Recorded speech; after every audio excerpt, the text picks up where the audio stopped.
Chapter 13, oh yeah.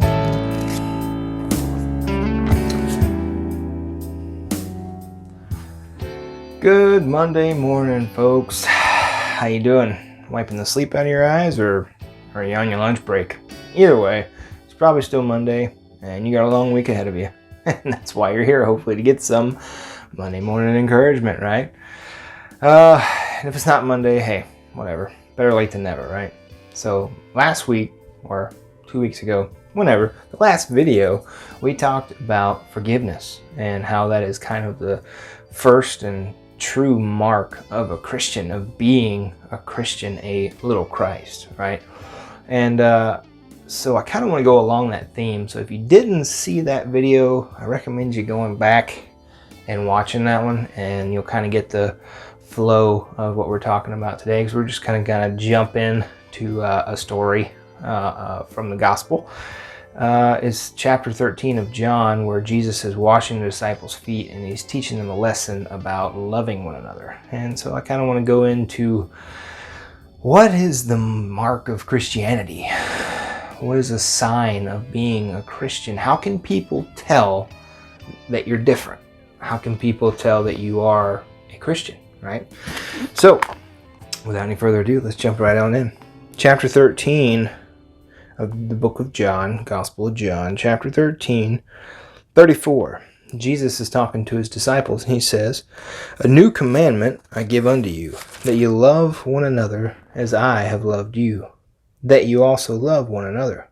By this shall all men know that you are my disciples, and if you have love one to another." What is a mark of being a Christian? How do people know that you're a Christian? Is it by not doing certain things, not doing worldly things? While I certainly advocate that you do stay away from certain parts of the world, is that really what we're talking about here? You know, is Jesus saying, hey, people are going to know that you're a Christian because you don't smoke? Yeah, no? Oh, you do smoke? Oh, Let me think about that one. Look, I'm not saying if you smoke you can be a Christian, but you should probably stop, right? I mean, it's terrible for your health. It's bad. Just quit it. Anyway, no, he's saying that you're going to be a Christian because you don't drink, right? No, because you don't get drunk. Yeah. No, that's not what he's saying either, right? I mean, the Bible also talks about don't get drunk, but maybe he's saying people will know that you're a Christian because you didn't go to that R-rated movie.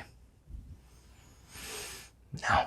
While I still advocate you don't do these things, because they're just not good to do, I guess. That's not what Christ is saying to do. Personally, I've never heard a salvation testimony that was led with, man, you know what? I got saved because I saw what's-his-face not doing that thing. And I was like, oh, I need salvation right now. Yeah, I've never heard that testimony. Oh, because he didn't go to that movie, I want to get saved. Oh, because he didn't get drunk, I want to get saved. Oh, because he didn't smoke. You still shouldn't do those things, but that's not what we're talking about. It's not what a Christian doesn't do, right? It's what a Christian does. What does a Christian do? Jesus says, as I have loved you, that you also love one another. By this shall all men know that you are my disciples. It's by loving one another. You know what that means? Yep. I'm going to say it. That one person, you know what I'm talking about, right? You and I both know who I'm talking about. That one stinking person who, if they just did that one thing, you could totally be friends. You gotta love them.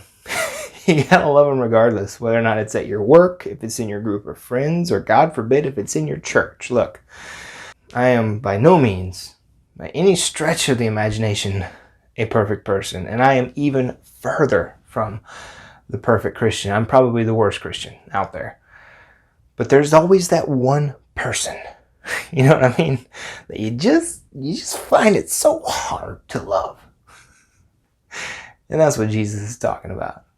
Love one another, right? Even if it's not a person that's hard to love. You have to love one another. And that's more than just being there. It's more than just conversating. It's spending time with. It's getting to know. Sharing intimate details about your life. You know what it's like to love someone. I mean, there's got to be somebody you love in your life. And so Jesus says, love one another. And this is how they will know you're a Christian. Forgiveness, in the last video, and loving one another. It seems today a lot of churches have lost that concept, We got to love one another. If we're going to reach this world, if we're going to show the world that we're different, that we're not going to hate you because of the color of your skin, that we're not going to hate you because you're a Democrat or because you're a Republican or because you don't like, cookie dough ice cream, which is kind of weird, but, I'll get over it. Yeah. How can you not like cookie dough ice cream? I love cookie dough ice cream. Anyway, look, put aside everything. Put aside your pride, which is the number one killer of man. Put aside your ego and love one another. Because Jesus first loved you. I sound like a broken record because I think I say that on every video, but it's so true. That if we just look at what God did for us, and the fact that He gave His own life so that we could have a relationship with Him, so that we could bring Him glory. He did the entire gospel for us, just so that we could love Him. He first loved us so that we could love Him back. And yet, we can't love that one person. It's very difficult. I know. It's hard to swallow. It's a pill that I've been trying to swallow. And not my idea either. Good friend of mine named Titus, if you're watching, thanks, buddy. He brought it to the forefront of my mind. And then me and my wife were having devotions, reading through the book of John, and it just smacked me in the face. But guys, if I can give you any encouragement, pray, have grace, have mercy, and plenty of it, and love one another. Because in truth, that's the only way that we're going to win this culture war that we're in now. Black Lives Matter versus Trump versus all this stuff, I had a good meeting with a guy, and I won't mention really too much about it, but he is a self-proclaimed anarchist. He was a member of Antifa, and I'm none of those things. I'm the opposite. And I asked if he wanted to have coffee and talk. And he said, yeah. So we met up, bought him a coffee, and I think his original intent was to talk about politics, but that's not what it's about. He doesn't know Jesus. He's not sure. He's on his way, but he's not sure. And so my intent is not to change his ideas on Democrat versus Republican. It's to get him to know the God of the universe, the creator of the heavens and earth, that He died for him so that he can live. And he can live in peace on this earth, and he can live in joy, knowing that, hey, we have eternity in heaven to spend with this almighty, great, and wonderful God. But guys, that's how we're going to do it. If you want to win America back, if you want to get back this nation, this wonderful nation that God has blessed, it starts right here. It starts right here by loving one another so that they can see a difference in us, so that they can see Christ in you. You got to love that one person, guys. That one person. Maybe it's more than one. You got to love them.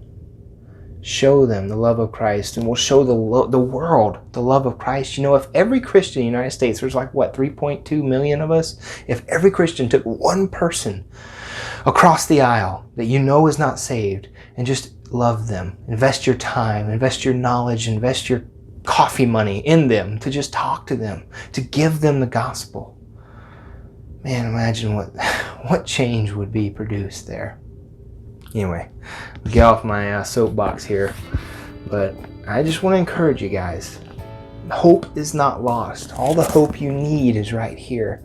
And he tells you, you want the world to see Christ? Do you want the world to come to know God?